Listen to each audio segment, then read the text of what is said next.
అది నిజం. And I don't want to take his name. So famous ఎందుకు చేయాలి ఆ పర్సన్? నాకు తెలుసు నేమ్.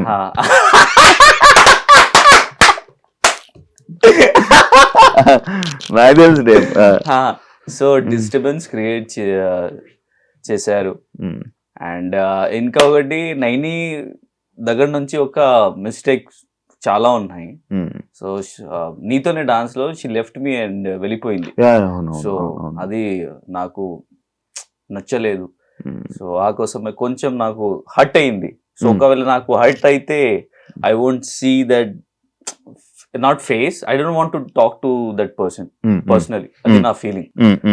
హర్ట్ అయితే ఎందుకు అది మాట్లాడాలి, ఎందుకు అది క్లారిఫికేషన్ చేయాలి?